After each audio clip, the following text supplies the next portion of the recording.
Bonjour, celui-là, il est absolument magnifique.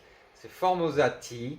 C'est un jeu expert pour 2 à 4 joueurs. Des parties, allez, on va dire, ça va dépendre du nombre de joueurs. On va dire 1 heure, 45 minutes, 1 heure. À partir de 12 ans, j'essaie d'être court et je vous explique immédiatement tout ce qu'il y a dedans. Et de quoi ça parle? Ça parle de culture, d'exploitation de thé, mais ça en parle très différemment d'un jeu comme Ceylan par exemple, puisque le jeu offre une très grande richesse de profondeur de gameplay, de développement de sa plantation. Bah, on peut par exemple, donc, on va pouvoir venir récolter du thé. Ok.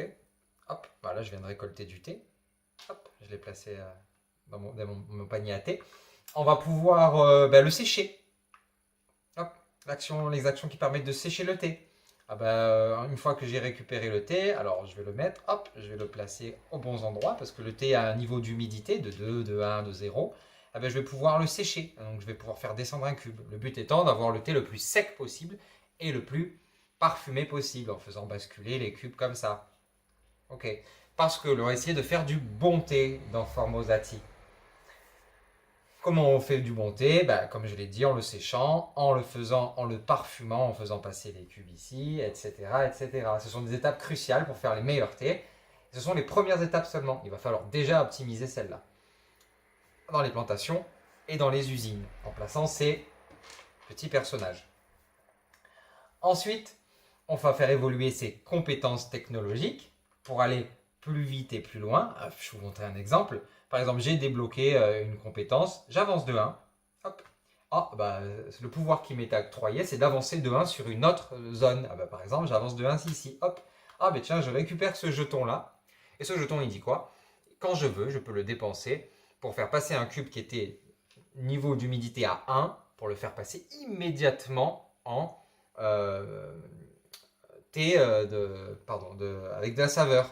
Et donc, je le dépense et donc ce cube-là, hop, il vient ici, ce qui est très très bon pour marquer ensuite des points. Voilà le genre de choses qu'on va pouvoir faire.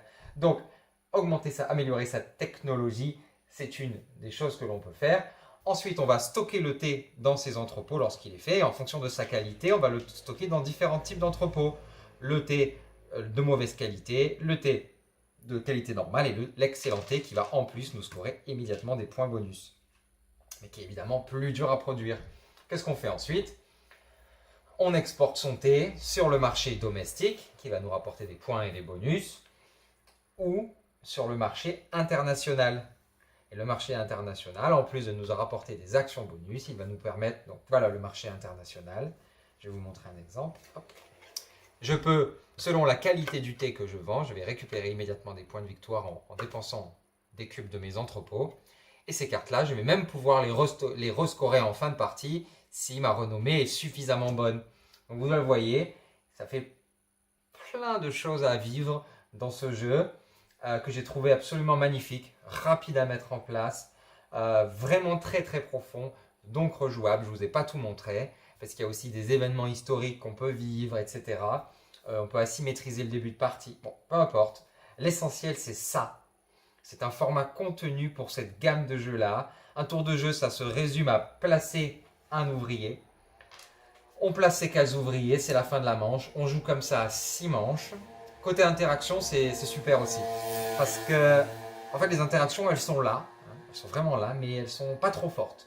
Un exemple, par exemple, il y a dans cette usine, l'usine qui sert à faire traiter son thé noir, donc l'usine qui va là, hop, il y a des ouvriers qui sont en train de travailler.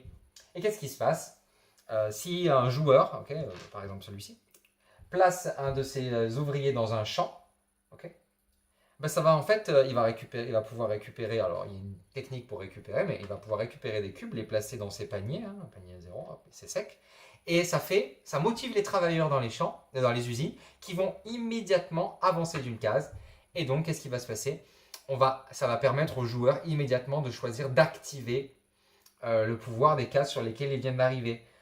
Et donc, Est-ce que je vais envie d'aider l'autre dans la réalisation de ses tâches? Oui, ça serait cool que je me place là, mais est-ce que j'ai vraiment envie d'aider l'autre à faire sécher son thé et à faire travailler ses ouvriers? Voilà le genre de questions qu'on va se poser dans ce jeu.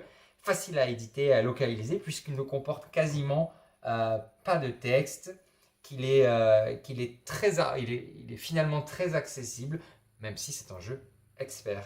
Voilà, merci.